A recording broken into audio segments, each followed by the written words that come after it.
प्रकृति को बचपन से ही खतरों के खिलाड़ी कार्यक्रम बहुत अच्छा लगता था। और फिर एक दिन प्रकृति की माँ कहती है, अरे बेटा, तेरी शादी के लिए लड़का फाइनल कर दिया है, चाहे तो देख ले। अच्छा अम्मा, नहीं नहीं माँ, मैं नहीं देखूंगी। अरे सोचो तो, क्या तूफानी होगा जब अचानक से पति का चेहरा मैं देखूंगी। वाह वाह वाह, मजा आ जाएगा। अरे वो तो ठीक है, लेकिन लड़का बोल रहा था कम से कम फोन पर तो हम दोनों बात कर ले। हाँ तो ठीक है ना, दे दो नंबर और बोलना रात को 12 बजे के बाद कॉल करे। अरे कैसी बात कर रही हो, अच्छा लगता है क्या? क्या सोचेगा, कैसी लड़की है?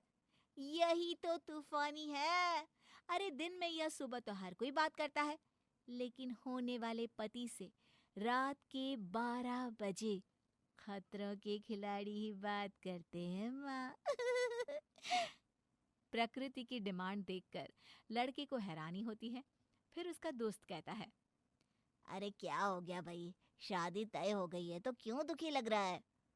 अरे यार, वो मेरी होने वाली बीवी मिलना ही नहीं चाहती शादी से पहले। तो अच्छा है ना, हो सकता है कि पहले कभी लड़कों से ना मिली हो, थोड़ी दबे हुए नेचर की हो। अरे लेकिन जब मैंने उसकी माँ से उसे फोन पर बात करने को कहा तो कहती है कि रात के 12 बजे फोन करे। अब बता यार, ये क्या बात होती है? अरे हाँ भाई, ये तो बड़ी अजीब लड़की है। खैर चल छोड़, शादी के बाद समझ लियो। विकास और प्रकृति की शादी हो जाती है। शादी के बाद क्या बात है, शादी की रात पंडित जी फेरों के लिए बुला रहे थे, लेकिन तुम बड़ी देर में आई। क्यों, शादी नहीं करना चाहती थी क्या? अपना फोन देखा था तुमने? कितने कॉल किए थे मैंने, तुम फोन क्यों नहीं उठा रहे थे? अरे वो तो बैंड बाजा की आवाज में सुनाई नहीं दिया, पर हुआ क्या था? बात क्या करनी थी, बताया नहीं तुमने? अरे मैं क्या चाहती थी कि हम भाग कर शादी करें। वो क्या है ना, ऐसे समाज और परिवार के सामने 7 फेरे लेकर तो दुनिया शादी करती है, लेकिन हम लोग कुछ अलग करते तो कुछ मजा आता ना। अच्छा ही हुआ फिर कि मैंने फोन नहीं उठाया। अरे मैं नहीं कर सकता ये सब काम। आह, क्या कह रहे हो? मैंने तो सोचा था कि मेरा होने वाला पति भी मेरी तरह सब कुछ हट कर करेगा, लेकिन हे भगवान, मेरी तो किस्मत ही फूट गई, जो ये बोरिंग इंसान से शादी हो गई। ए हेलो, बहुत एडवेंचर किए हैं मैंने लाइफ में, पता है क्या? मंकी जंपिंग से लेकर स्काई ड्राइव कर चुका हूं मैं।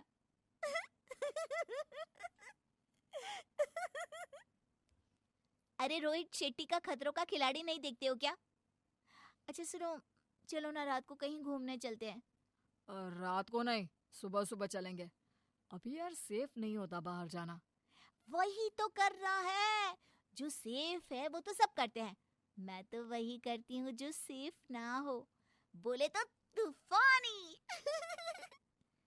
विकास क्या करता, नई नई बीवी के सामने एक ना चली। अरे ठीक है बाबा, ठीक है, लेकिन पहले माँ से तो पूछ लूं। हद है, फिर वही गलती। क्यों पूछना है माँ से, 1-2 घंटे में वापस आ जाएंगे। वो दिख रही है ना खिड़की, बस वहीं से होकर निकलते हैं। विकास और प्रकृति घर में किसी को बिना बताए खिड़की से चले जाते हैं। लेकिन आधी रात में यूं लड़की के साथ घूमते देख एक हवलदार उन्हें रोकता है। ए लड़के, इधर आ, कहाँ रात में घूम रहा है? और ये लड़की कौन है बताओ क्या? हे भगवान, कितना तूफानी है ना ये पुलिस का केस। अरे चुप रहो, पुलिस वालों को बता देते हैं कि हम मियाँ बीवी हैं। आह, पागल हो, फिर तो वो हम लोगों को छोड़ देगा, ना डंडा ना जेल। विकास प्रकृति की बात नहीं सुनता और पुलिस वाले से कहता है, अरे सर कैसी बात कर रहे हैं, ये मेरी बीवी है, हम लोगों की शादी हुई है। और क्या सबूत है कि ये तेरी बीवी है? ये इसके हाथ में चूड़ियां देखी? अरे तो शहर में जितनी औरतें चूड़ी पहनकर घूम रही है, सबकी सब क्या तेरी बीवी है? प्रकृति, फोन फोन पर फोटो दिखाओ ना इनको हमारी शादी की। प्रकृति, जिसे तो कुछ तूफानी करना था। कैसी शादी, क्या बात कर रहे हो? अरे शादी होगी तब तो फोटो होगी ना। ये बोलकर प्रकृति विकास को आंख मार देती है। प्रकृति प्लीज, ये मजाक का वक्त नहीं है, लेने के देने पड़ सकते हैं। चलो जेल, दोनों एक नंबर के फर्जी लग रहे हो। विकास को आइडिया आता है। माँ, मेरी माँ से बात करिए, वो आपको सब सच बता देगी। लेकिन हमारे फोन में तो बैलेंस ही नहीं है, ना ही नेटवर्क आ रहा है, फिर कैसे होगी माँ से बात?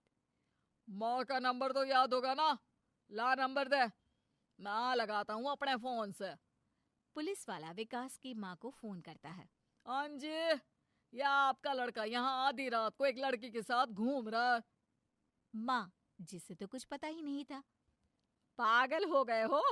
अरे किसने भर्ती कर लिया तुम्हें पुलिस की नौकरी में? मेरा बेटा और बहू अपने कमरे में सो रहे हैं। बस जी माँ जी, यही जानना था। विकास पीछे से चिल्लाता है। माँ, अरे माँ सुनो तो माँ। चलो चलो जेल चलो। जेल? वाह वाह वाह। अरे विकास, तेरे नाम फिल्म देखी थी क्या? उसमें सलमान खान जेल में रहता है।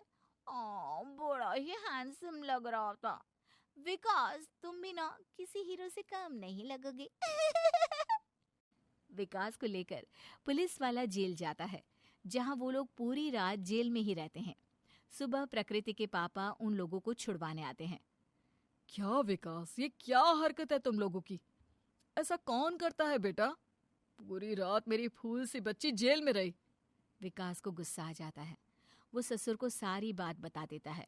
वो काफी गुस्से में होता है। मैं पहले ही कह रहा था कि मुझे लड़की से मिलना है। वो तो अब समझ में आया कि लड़की से क्यों नहीं मिलवा रहे थे आप लोग। ये लड़की पागल है इसीलिए ना। हो गया विकास, इतना क्यों भड़क रहे हो? वैसे भी कितना मजा आया ना रात भर जेल में रहकर। चलो अब घर चलते हैं। नहीं नहीं, हम नहीं, मैं जाऊंगा, तुम यहीं रहोगी। कुछ और तूफानी कर लो। अरे ये कैसी बात कर रहे हो? मेरी बेटी यहाँ क्यों रहेगी? पुलिस वाले से झूठ बोलने के जुर्म में। चलो तुम अंदर। प्रकृति रोने लग जाती है। नहीं नहीं, मैं इनके बिना जेल में नहीं रहूंगी। लेकिन मैंने तो कोई जुर्म किया ही नहीं है। झूठ तुम बोल रही थी। तूफानी करने का शौक तो तुम्हारा है ना। चलो आप अंदर। प्रकृति की हालत रोने वाली हो जाती है। नहीं, मुझे माफ कर दो, मैंने गलती कर दी। मैं तो बस ऐसे ही मजे लेने के लिए। अरे माफ कर देना बेटा, आगे से ये ऐसा कोई काम नहीं करेगी, पक्का। क्यों प्रकृति, क्या बोल रहे हैं ससुर जी? करोगी अब कोई आगे से ऐसी हरकत? नहीं, मुझे माफ कर दो। ऐसी क्या, मैं वैसी कैसी जैसी कोई भी हरकत नहीं करूंगी। अच्छा ठीक है, रोना बंद करो। वो पुलिस वाले को इशारा करता है और पुलिस वाला जेल का दरवाजा खोल देता है। वैसे जेल से भागा कैसे जाता है? क्या? नहीं नहीं, कुछ नहीं। चलो घर चलते हैं।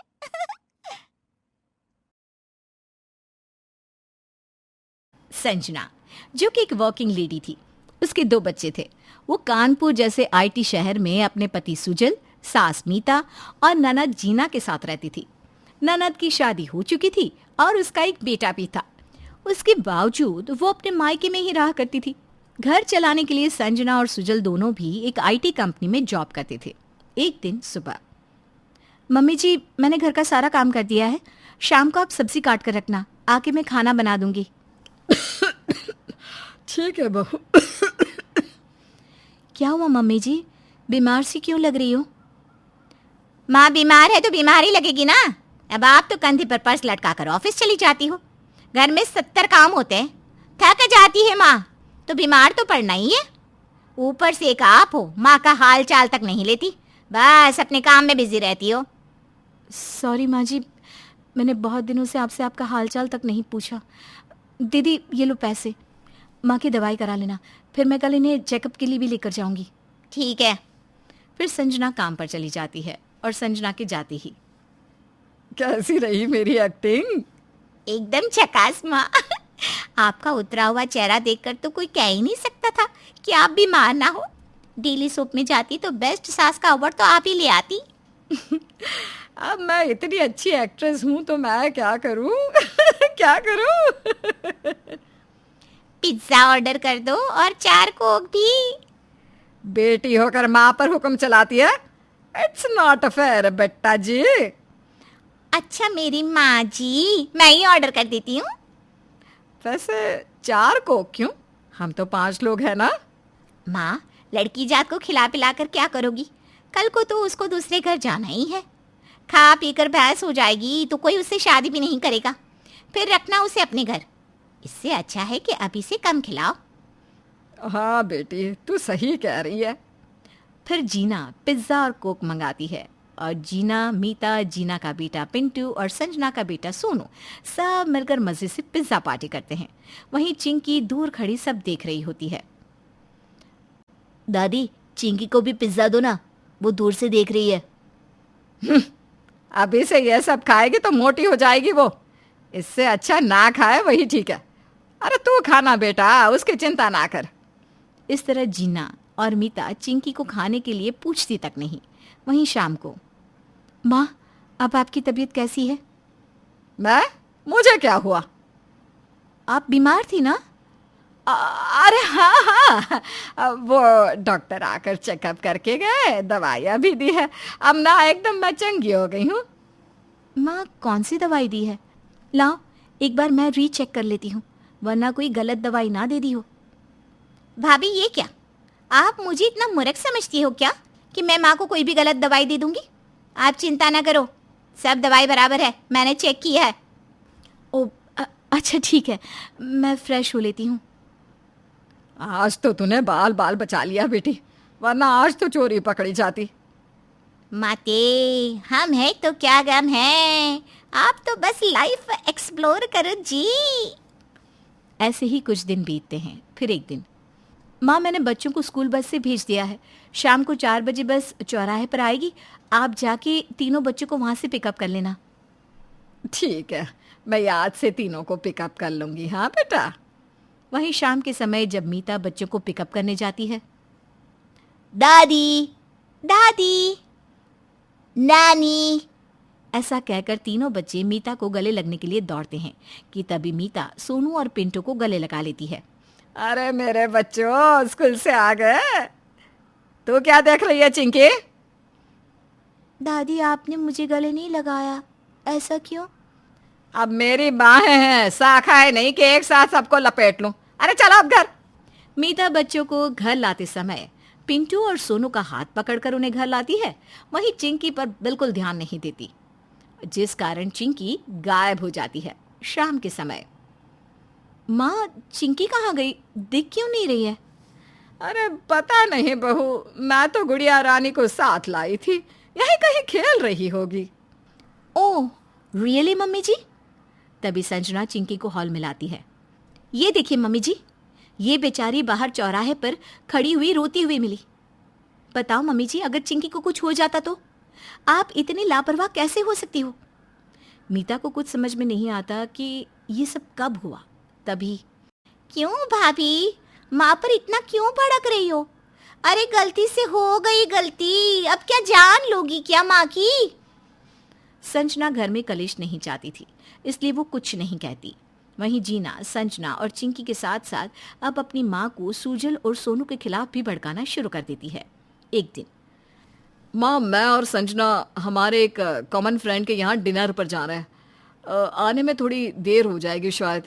अरे ठीक है, कोई ना, जाओ आराम से आना बेटा, मैं बच्चों को सुला दूंगी। हाँ। क्यों माँ, भाई भाभी को इतनी छूट दे रखी है आपने, क्यों? आप उससे कुछ कहती क्यों नहीं हो? अरे आपकी भी लाइफ है, क्या सारा जीवन इनके बच्चे ही संभालती रहोगी आप? अरे बेटी इतना नहीं सोचते, ये सब भी तो मेरे अपने ही है ना। अपनी? अरे आज के समय में कोई अपना नहीं होता। देखो ना, भाई भाभी इतना कमाते हैं, कभी आपको तो कहीं बाहर घूमने नहीं लेकर गए। क्या आप भी बचपन में उन्हें अकेला छोड़कर पापा के साथ डिनर पर जाती थी? नहीं ना? तो नहीं बेटी। वही तो कह रही हूँ मैं, माँ, जस्ट सी, सब पॉलिटिक्स है। मैं तो कहती हूँ आप सब कुछ किसी ट्रस्टेड पर्सन को सौंप पर तीरथ पर चली जाओ। जीना धीरे धीरे करके अपनी माँ के मन में घर वालों के लिए हद से ज्यादा जहर घोल देती है। फिर एक दिन रात के समय जब बहू को घर आने में देर हो जाती है, इस घर में तो किसी को किसी की पड़ी ही नहीं है। भाभी रात 10 बजे घर आती है तो भाई 12 बजे। मुझे तो लगता है दोनों के बीच में कुछ रहा ही नहीं है। कहीं दोनों का बाहर चक्कर तो नहीं चल रहा। माँ, मैं तो कहती हूँ आप प्रॉपर्टी मेरे नाम कर दो, वरना ये दोनों तो आपको बर्बाद कर देंगे। तभी हॉल में एक जोरदार तमाचे की आवाज़ गूंज जाती है। मीता और जीना एकदम शॉक्ड हो जाती है कि आखिर ये क्या हुआ। दरअसल ये तमाचा संजना ने जीना के गाल पर मारा था। दीदी, आज तक मेरे पीठ पीछे जो भी होते आया है, ये मत समझिए कि मैं उन बातों से अनजान हूँ। मेरी 4 आंखें हैं। एक आंख से मैं घर संभालती हूँ तो दूजी से अपना काम। मेरी तीजी आंख मेरे परिवार की सुरक्षा के लिए है और चौथी आंख मेरे और मेरे पति के बीच बंधी एक अटूट डोर की है। मेरी चारों नजरों से मैं अपना हर काम बखूबी निभाने की कोशिश करती हूँ। आपने माँ जी को कितना भड़काया, घर में फूट डालो राज करो की नीति तक अपनाई। मैंने कभी कुछ नहीं कहा। मैं आपकी हर चाल से वाकिफ थी, मगर मैं इसलिए चुप थी क्योंकि मुझे अपने आप पर विश्वास था। मैं हर रिश्ते को बखूबी निभाने में सक्षम हूं। लेकिन आज आपने मेरे और मेरे पति के रिश्ते पर उंगली उठाकर ठीक नहीं किया दीदी। तभी सुजल वहां आ जाता है और घर का माहौल देख उसे माजरा समझते देर नहीं लगती। जीना, हमें पता है तुझे प्रॉपर्टी चाहिए, तू ले ले अगर तू इसमें खुश है तो। लेकिन ये याद रख, जब तू खुद का घर सुखी नहीं रख सकती तो तू कभी खुश नहीं रह पाएगी। ये सब सुनकर जीना रोने लगती है और उसे अपने आप पर बहुत ही ज्यादा शर्मिंदगी महसूस होती है। भाई भाभी, मैं आप सभी से माफ़ी मांगती हूँ, मुझे माफ़ कर दो। सच में मैं बहुत बुरी हूँ। वैसे भाभी थैंक यू। अगर आपकी ये 4 आंखें ना होती तो शायद मेरी आंखें कभी ना खुलती और मुझे अपनी गलती का कभी एहसास तक ना होता कि मैं कितनी गलत हूँ। फिर जीना अपनी भाभी से माफ़ी मांगकर उसके गले लग जाती है और कुछ ही दिनों में खुशी खुशी अपने ससुराल लौट जाती है। ऐसे ही अगर हर बहू की 4 आंखें हो तो वो हर रिश्ते को कितनी बखूबी निभा सकती है ना? नव्या बहू अपने ससुराल के गेट पर बैठकर बिलख बिलख कर रो रही थी। मेरे ससुराल वालों ने मुझे घर से बाहर निकाल दिया। मेरी तो किस्मत ही फूटी है। मुझसे तो कोई प्यार ही नहीं करता। इतनी बुरी हूँ क्या मैं? सभी आस पड़ोस वाले नव्या को यूं रोता हुआ देख रहे होते हैं और तभी उन सबकी नजर उसके हाथ की चोट के निशान पर जाती है। अरे नव्या बेटा, तुम्हारे हाथ पर ये चोट का निशान कैसा है? बेलन लगा है जोर से। हे भगवान, बेचारी लड़की, इसके घर वालों ने इस पर बहुत अत्याचार किया है लगता है। हाँ, इसे बेलन से मारकर घर से बाहर भी निकाल डाला।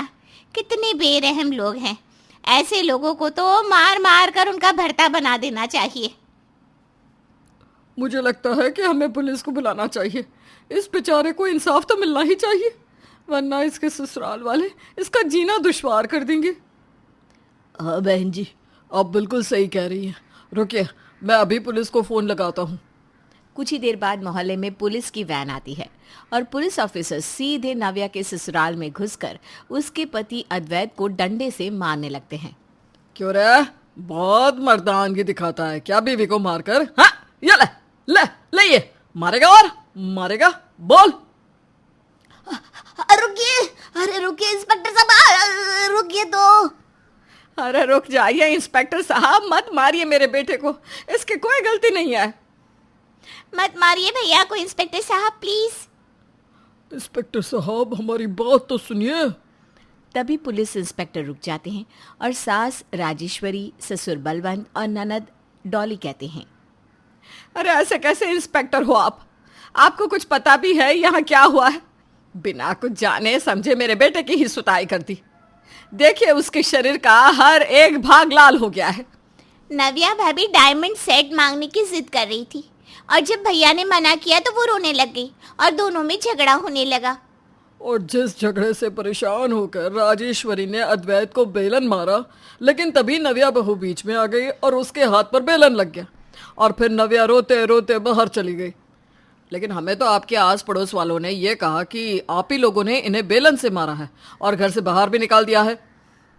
नहीं नहीं इंस्पेक्टर साहब, आपको कोई गलतफहमी हुई है। मैंने उन सब से इतना जरूर कहा कि मुझे बेलन के लगने से चोट आई है, लेकिन ऐसा नहीं कहा था कि कैसे बेलन लगा मुझे। हाँ, बेचारे इंस्पेक्टर साहब अपना सर पकड़ लेते हैं और वहां से चले जाते हैं।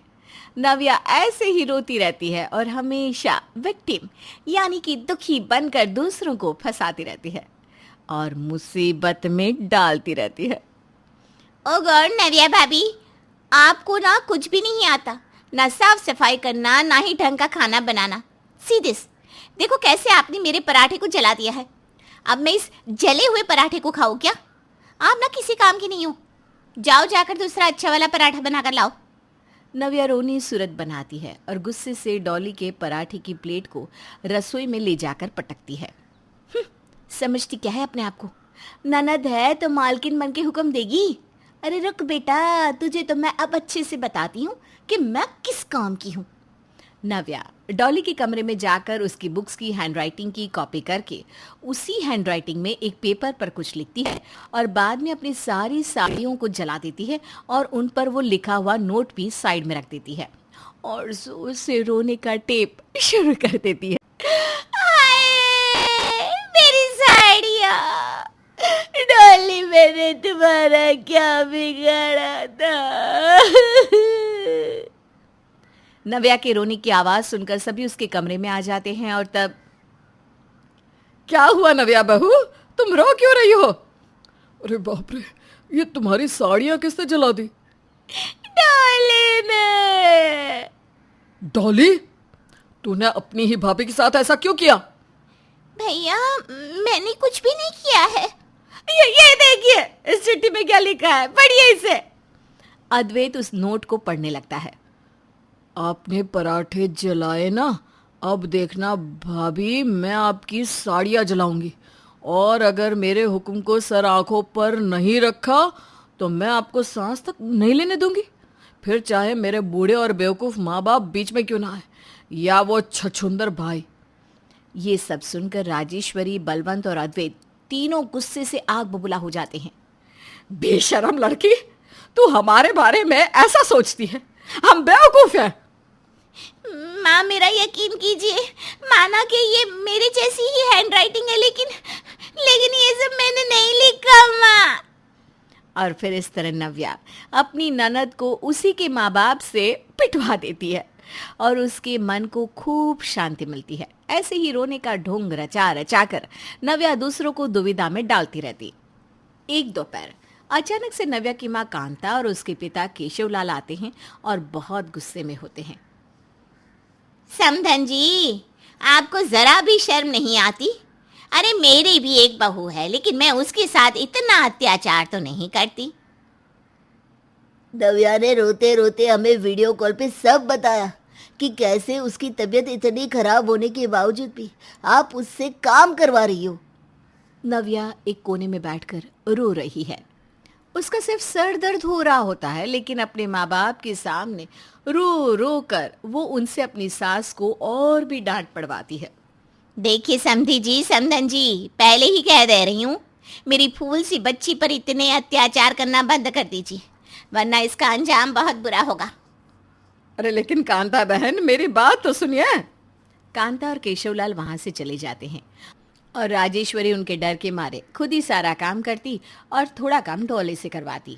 अपनी सास और ननद को यूं काम करते देख नव्या बेहद खुश होती है। अब कुछ दिन बीत जाते हैं और नव्या का जन्मदिन आने वाला होता है। तभी वो अपने रोने धोने का नाटक करके अद्वैत को पूरी तरह कंगाल कर ढेर सारी शॉपिंग करती है और ऐसे ही अकेले में खुद से कहती है, कल मेरा बर्थडे है, कल तो मैं रो रो कर आंसू का समुंदर बहाऊंगी और अद्वैत से डायमंड सेट लेने का अपना मिशन सक्सेसफुल करके रहूंगी। आज तक मेरे रोंदू होने के नाते सभी ने मेरी मदद की है, आखिर रोना ही तो एक ऐसा औजार होता है जो हर किसी के दिल को पिघला दे। रोने की एक्टिंग से ही तो मेरी लाइफ इतनी सुपर्ब है। तभी राजेश्वरी और डॉली दोनों भी नव्या की ये बातें सुन लेते हैं और उनके पैरों तले जमीन खिसक जाती है। क्या? इसका मतलब ये रोने का नाटक करती है? अब समझिए आप माँ, उस दिन भी भाभी ने मुझे आप लोगों से पिटवाने के लिए वो सारी चाल रची थी। ये हमेशा ऐसे ही विक्टिम कार्ड खेलकर सब लोगों को अपनी झांसे में फंसाती हैं और सिंपैथी गेन करती है।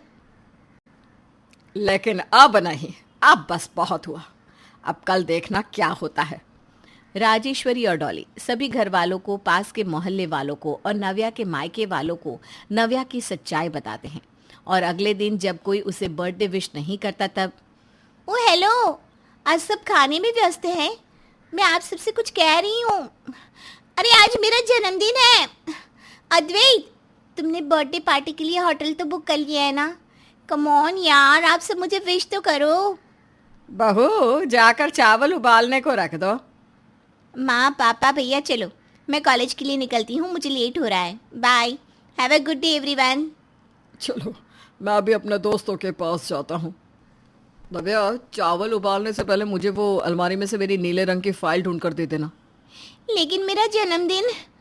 सभी अपने अपने काम में व्यस्त हो जाते हैं और कोई भी नव्या को बर्थडे विश नहीं करता। वो मोहल्ले में जाती है, वहाँ भी कोई नहीं करता।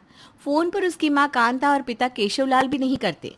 इस सब से दुखी होकर वो असल में रोने लगती है। हमेशा से रोंदो बनकर नाटक करके सबको फंसाते आई हूँ, लेकिन आज पहली बार सच में मुझे रोना आ रहा है। मेरा जन्मदिन है और किसी ने मुझे विश तक नहीं किया। कोई मुझसे सीधे वो बात तक नहीं कर रहा। नव्या रो रही होती है, तभी वहां पर अद्वैत, राजेश्वरी, बलवंत, डॉली, कांता और केशवलाल आते हैं। रो मत नव्या, अब तुम्हें समझ में आ गया ना कि तुमने रोंदो बहू बनकर कितने लोगों को हर्ट किया है, परेशान किया है। हाँ अद्वैत, आई एम सॉरी। सभी उसे बताते हैं कि वो सब जानबूझकर नाटक कर रहे थे। तब नव्या सबसे माफी मांगती है। आप सबने ये नाटक करके बहुत अच्छा किया, मुझे अब सबक मिल गया है, वो भी आज के दिन। मैं इसे कभी ना भूलूंगी और अब से हमेशा सबके साथ अच्छे से रहूंगी। और नव्या अब एक नई नवेली नव्या बनकर दिखाएगी आप सबको।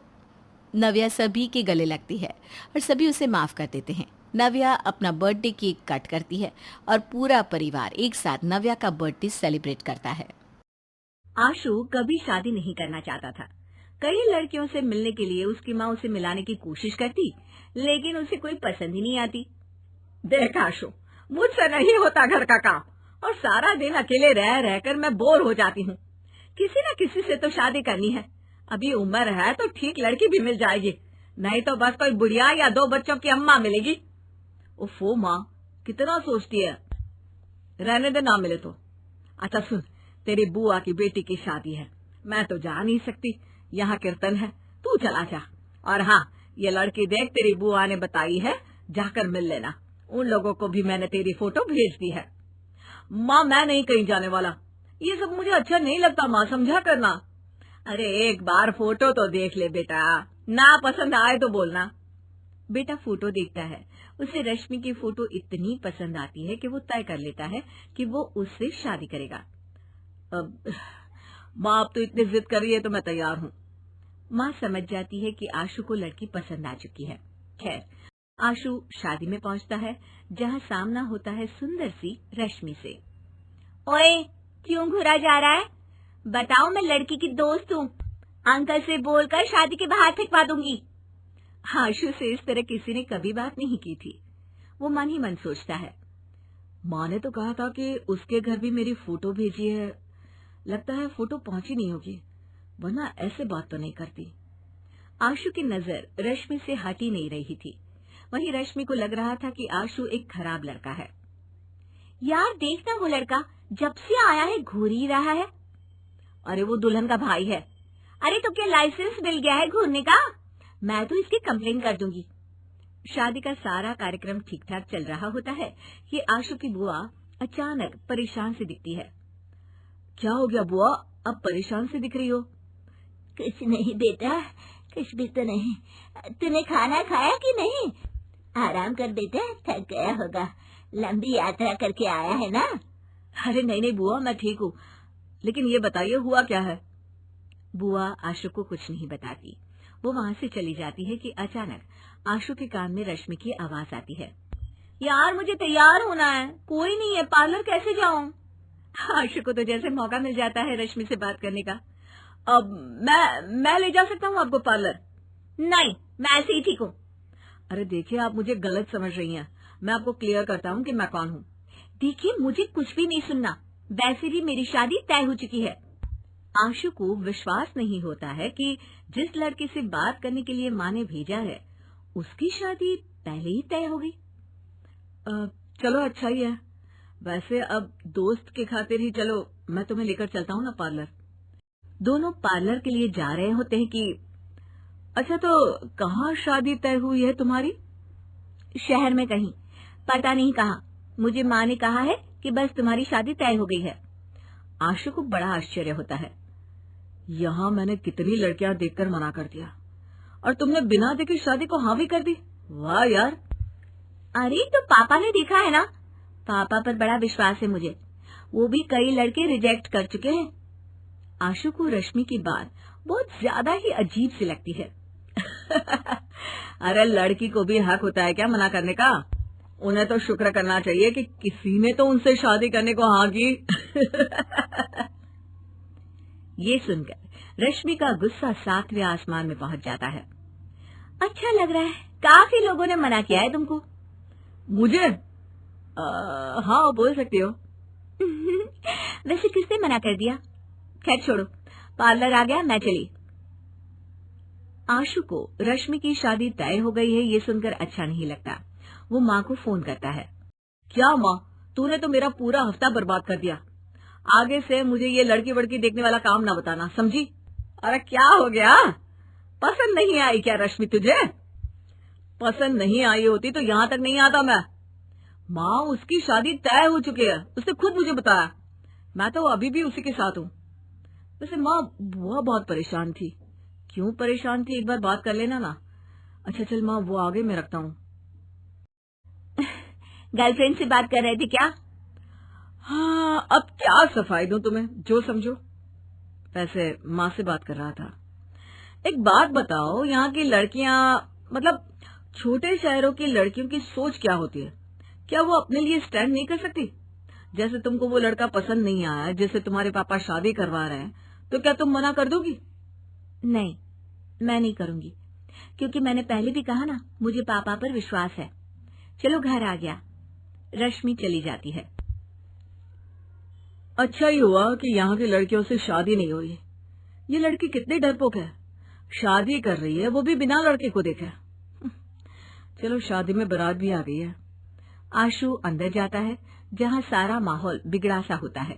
बुआ रो रही होती है, जिस बहन की शादी थी वो भी रो रही होती है। अरे क्या हो गया? बेटा, लड़के वाले मंडप के नीचे शादी करने से मना कर रहे हैं, कह रहे हैं कि 2 लाख कैश दो। अरे ये क्या बात होती है? आप लोग कुछ कहते क्यों नहीं? बहन तू बोल, तेरी शादी हो रही है। ना भाई, मैं कुछ ना कहूंगी। तभी रश्मि की आवाज आती है। ये क्या मजाक लगा रखा है? जानते भी है लड़की में कितने गुण है। वो तो उसे इस शहर में मौका नहीं मिल रहा है। आपके शहर में तो वो लाखों कमाती। 2 लाख के लिए जीवन भर लाख कमाने वाली लड़की को मना करें आप? वाह जी वाह। और रिद्धि, तुम क्यों रो रही हो? अच्छा ही हुआ जो इन लालची लोगों से पाला छुटा। सोचो आगे ये लोग क्या क्या ना करते। रश्मि बेटा ठीक बोल रही है। कल को ये दहेज के लालची लोग मेरे बेटे के साथ कुछ गलत कर देते तो जीवन भर रोना पड़ता। मुझे माफ कर दो, मैं रिद्धि से प्यार करता हूँ। ये सारा ड्रामा मेरी बहन ने रचा था। मैं और मेरे माँ पापा शादी से हमें कोई एतराज नहीं है। मैं वादा करता हूँ, लिख कर देता हूँ कि रिद्धि को रानी बनाकर रखूंगा, और प्लीज शादी होने दे। सभी बड़ों के बैठकर बात करने के बाद रिद्धि की शादी हो जाती है। सभी अपने घर चले जाते हैं। रश्मि का स्टैंड देखकर आशु खुश हो जाता है। क्या लड़के हैं यार, हमारे बड़े शहर में भी ऐसी लड़की ना मिलेगी। काश इससे मेरी शादी हो जाती। तभी माँ का फोन आशु को आता है। बेटा, रश्मि की शादी जिस लड़के से तय है पता है वो कौन है? अब क्या करना है जानकर माँ, होगा कोई भी। अरे वो लड़का तू ही है। उसने उस लड़के को देखा ही नहीं है जिससे उसकी शादी तय है। जा, उसके माँ पापा तेरा इंतजार कर रहे हैं।